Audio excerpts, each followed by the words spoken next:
Hello students, bio study channel में आपका स्वागत है। आज हम पढ़ने वाले हैं पुरुष जनन तंत्र के बारे में, जिसको हम नर जनन तंत्र भी कहते हैं, मेल रिप्रोडक्टिव सिस्टम हम इसको कहते हैं। आज मैं इसके मुख्य भाग आपको बताने वाली हूँ कि संरचना में आपको किस तरह से बोर्ड एग्जाम में लिखना है। तो गाइज, इसके स्ट्रक्चरल पार्ट्स आप पूरे देखेंगे और इसको इस हद तक सीखेंगे ताकि बोर्ड एग्जाम में आप बहुत अच्छे तरीके से इसको डिक्टेट कर पाओ। देखिए, ये आपके सामने है आरेखीय दृश्य पुरुष जनन तंत्र का, जिसको मेल रिप्रोडक्टिव सिस्टम या नर जनन तंत्र कहते हैं। 10वीं और 12वीं में दोनों क्लासों में आपके ये हमेशा बड़े क्वेश्चंस के रूप में आया करता है। तो ये एक आरेखीय दृश्य है नर जनन तंत्र या पुरुष जनन तंत्र का। इस आरेखीय दृश्य में आपको वे स्ट्रक्चर्स जो आपको बोर्ड एग्जाम में लिखनी होती है वे मैं आपको बताऊंगी।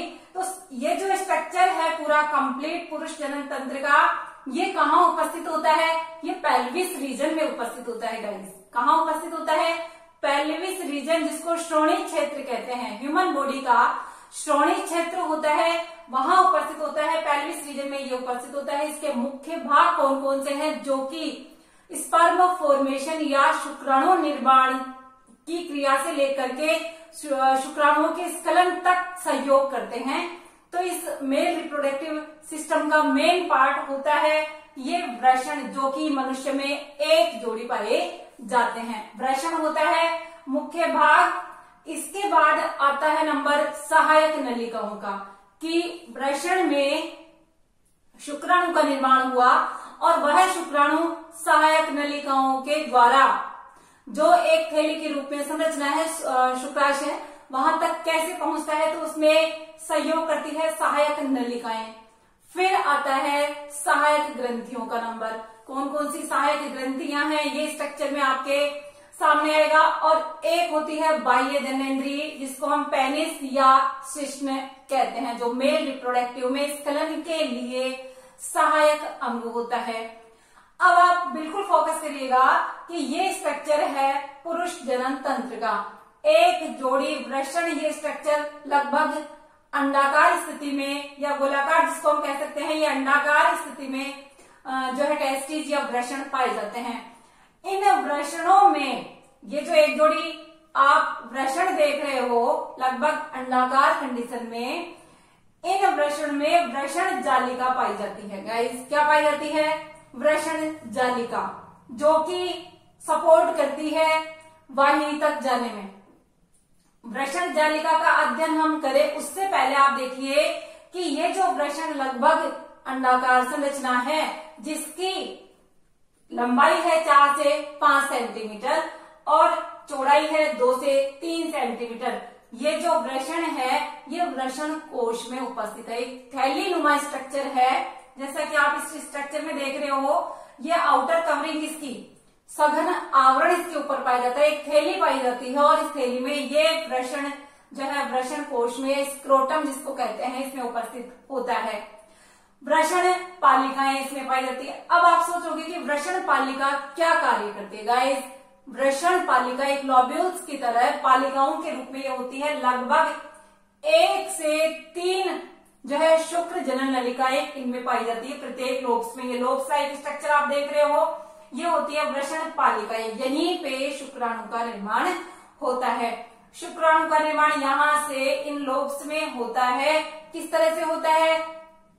वीडियो को आप कंटिन्यू देखें, इसी में आपको मैं बताऊंगी कि किस तरह से शुक्र जनन नलिकाएं शुक्राणु का निर्माण करती है। ये वृषण पालिकाओं में शुक्राणु का निर्माण होता है और ये शुक्रवाहिका द्वारा एपिडिडाइमिस या अधिवृषण, जो कि इस वृषण के जस्ट पीछे होता है, इस अधिवृषण से होती हुई शुक्रवाहक तक होते हुए शुक्राशय में स्पर्म आता है। शुक्राशय में ये जो शुक्राणु बना है वो इस शुक्राशय में आता है। यहाँ पर एक थैलीनुमा संरचना, जिसको हम कहते हैं मूत्राशय, ये और मौजूद होता है और इन दोनों का एक कॉमन पथ यहाँ पर बनता है। यहाँ पर इन दोनों का, जहां से मूत्रवाहिनी आ रही है आप देख रहे हो, और ये शुक्राशय वाला भाग है, इन दोनों का कॉमन पथ बनता है और इस कॉमन पथ के द्वारा आगे स्खलन की प्रक्रिया होती है। किसके द्वारा?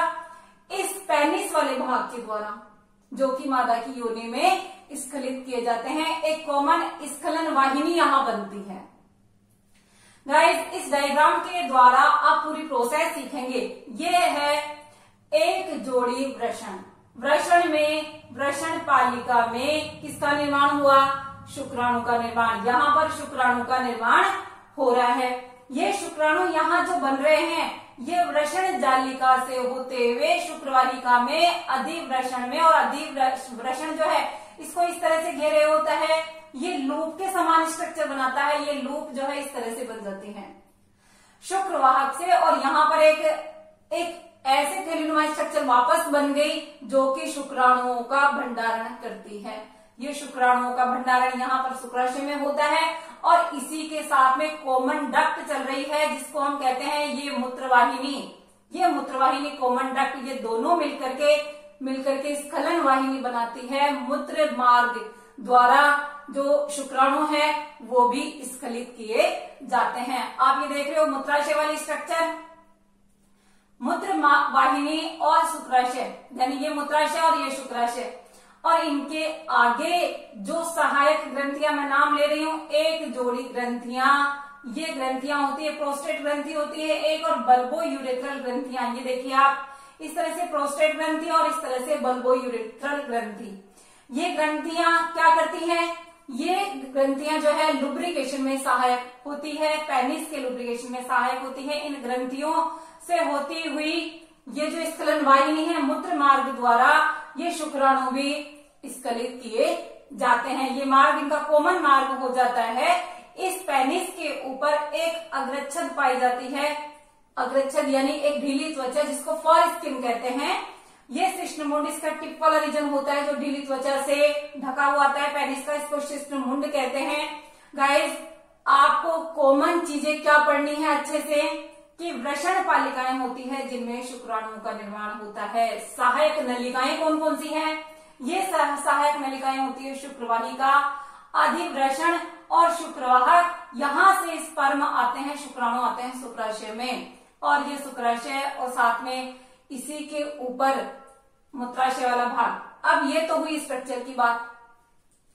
गाइस, ये जो शुक्राशय और मूत्राशय ये कॉमन डक्ट द्वारा स्खलन वाहिनी बना करके आगे शुक्राणुओं का जो मादा होती है उसकी योनि में स्खलन होता है स्खलन वाहिनी से। अब बात आती है कि ये जो टेस्टिस है, ये जो वृषण है, वो वृषण कोश में स्थित होते हैं उदर के नीचे, उदर के लोअर एब्डोमेन वाले पार्ट में ये उपस्थित होते हैं। तो वहां पे वृषण कोश में उपस्थित होने का इनका कारण है क्योंकि ह्यूमन बॉडी का जो टेम्परेचर है वो शुक्राणु सहन नहीं कर पाते, डेड हो जाते हैं। इसीलिए ये वृषण कोश में इनका तापमान होता है कम, और वृषण कोश में कम तापमान के कारण शुक्राणु जीवित रहते हैं, वृषण कोश में पाए जाते हैं, जो कि उदर गुहा के ये नीचे स्थित होते हैं। इस तरह से ये दो टेस्टिस जो है। अब आप बात करें कि इसमें मुख्य भाग वृषण, सहायक नलिकाएं, एक जोड़ी ग्रंथियां और बाह्य जननेंद्रिया। इस स्ट्रक्चर में वापस से मैं आपको क्लियर कर रही हूं। ये एक जोड़ी वृषण, वृषण के आगे चलते हैं सहायक नलिकाएं। सहायक नलिकाओं में स्पर्म यहाँ बनता है शुक्रवाहिका के द्वारा, अधिवृषण के द्वारा, शुक्रवाहक के द्वारा। ये शुक्राशय में यहाँ पर आएगा।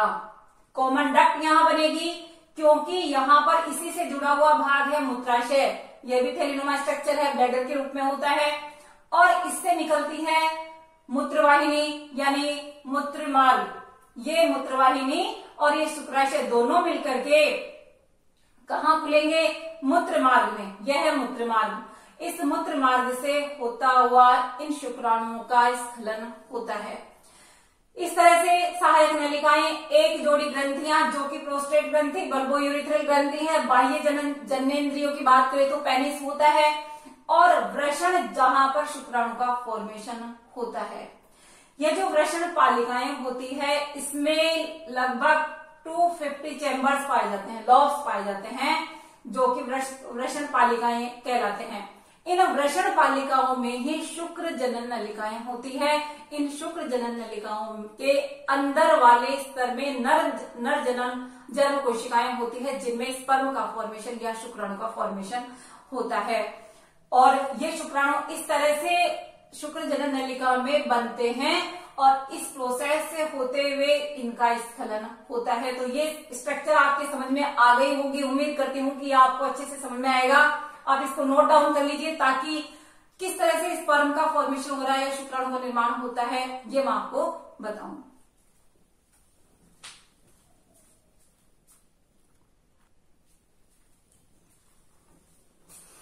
चलिए बात करते हैं शुक्र जनक नलिका के भीतर शुक्राणु का निर्माण कैसे होता है।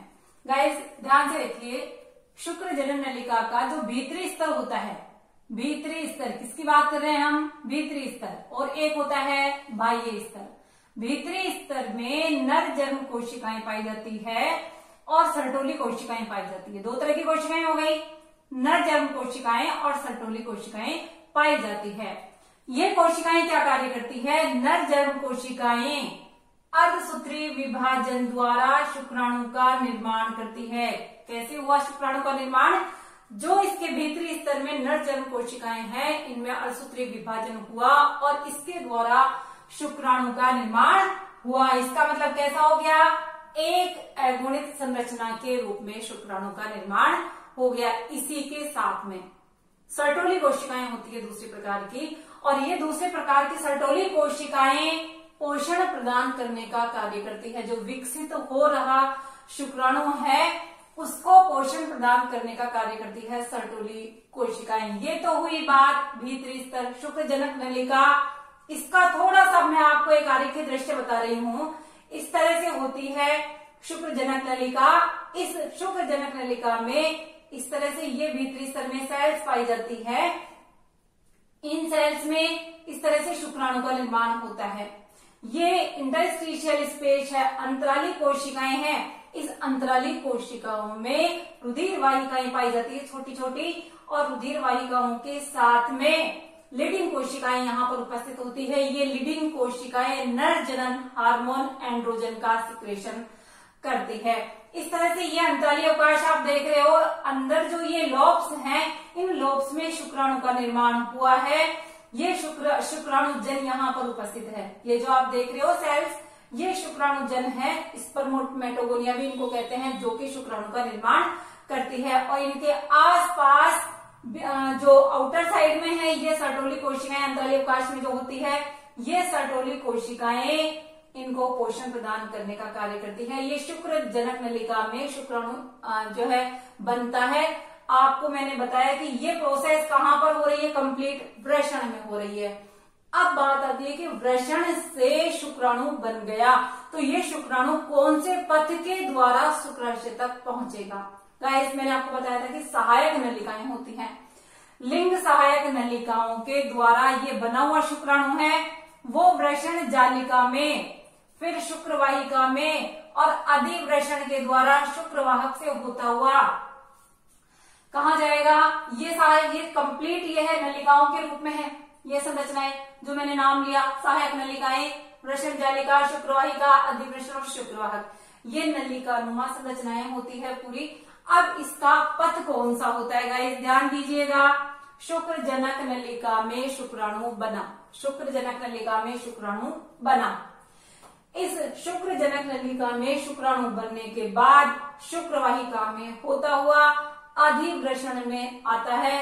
अधिवृषण जो है मूत्राशय के ऊपर कैसे बनाएगा, एक लूप के रूप में स्ट्रक्चर बना लेगा, जैसा कि मैंने आपको चित्र में बताया था।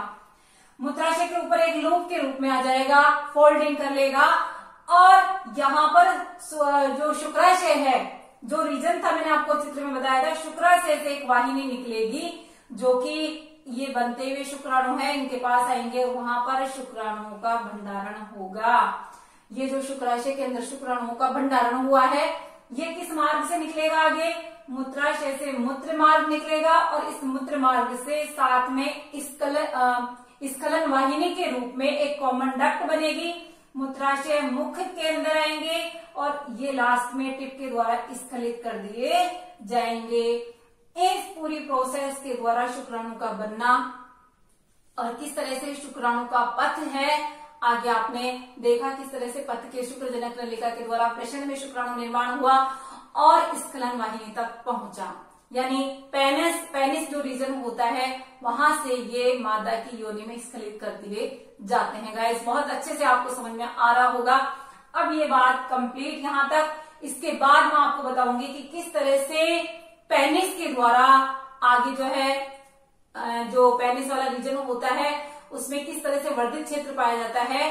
पेनिस ग्लैंड्स के रूप में ढीली त्वचा से घिरा हुआ पेनिस वाला रीजन होता है और इस पेनिस वाले रीजन में किस तरह से शुक्राणु के द्वारा वीर्य सेचन होता है, ये मैं आपको आगे बताती हूँ। आप इसको नोट डाउन कर लीजिए गाइस।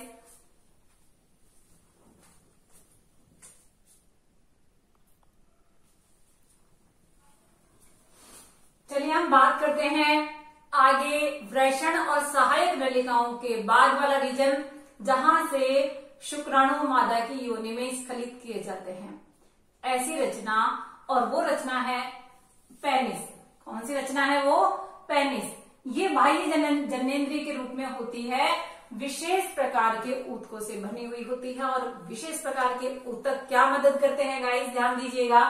विशेष प्रकार के ऊतकों से बना हुआ ये पेनिस, जिसको शिश्न भी कहते हैं, इस पर फॉर स्किन पाई जाती है, एक ढीली त्वचा पाई जाती है, इसके इरेक्शन में मदद करता है। और ये इरेक्शन में जो है मदद इसके वीर्य सेचन में सहायता करती है।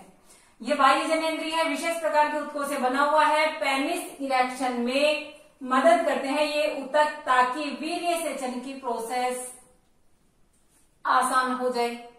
ये तो हुआ पेनिस वाला रीजन। इसका जो टिप वाला रीजन है, अंतिम वर्धित भाग जो है, इसको ग्लैंड्स पेनिस कहते हैं। इसको क्या कहते हैं? Glands penis. और ये किससे ढका हुआ होता है? ये फोर स्किन से ढका हुआ होता है, ढीली त्वचा से ढका हुआ होता है। इस तरह से ये पेनिस वाला रीजन होता है, जिसके द्वारा जो है शुक्राणु जो है मादा की योनि में स्खलित किए जाते हैं। अब बात आती है लिंग सहायक ग्रंथियां क्या कार्य करती हैं। जैसा कि मैंने बताया आपको कि प्रोस्टेट ग्रंथि होती है, बल्बोयूरेथ्रल ग्रंथि होती है और शुक्राशय होता है। ये क्या करते हैं? इनका विशेष कार्य होता है, इन ग्रंथियों में सेमाइनल प्लाज्मा उपस्थित होता है और सेमाइनल प्लाज्मा में फ्रुक्टोज, कैल्शियम और एंजाइम से ये भरपूर होता है। बल्बोयूरेथ्रल ग्रंथि ये लुब्रिकेशन में सहायक होती है। किसके लुब्रिकेशन में? पेनिस के लुब्रिकेशन में सहायक होती है। पेनिस के लुब्रिकेशन में बल्बोयूरेथ्रल ग्रंथि मदद करती है। अब आपको मैंने कंप्लीट इसकी स्ट्रक्चर बताई है। टेस्टिस से यानी कि वृषण से किस तरह से शुक्राणु का निर्माण हुआ, कैसे सहायक नलिकाओं के द्वारा जो है ये शुक्राशय में जाकर भंडारित हुआ शुक्राणु, और किस तरह से पेनिस के माध्यम से इनका स्खलन किया जाता है, किस तरह से पेनिस के इरेक्शन के द्वारा ये शुक्राणु मादा की योनि में स्खलित किए जाते हैं। ये कंप्लीट स्ट्रक्चर आप पूरा जो है पढ़ चुके हैं, स्ट्रक्चर भी पढ़ चुके हैं, वर्किंग मॉडल भी का आपने सीखा, तो आप इसको नोट डाउन कर ले। और चैनल को सब्सक्राइब नहीं किया है तो गाइस चैनल को सब्सक्राइब कर दीजिए। Okay guys, thanks for watching.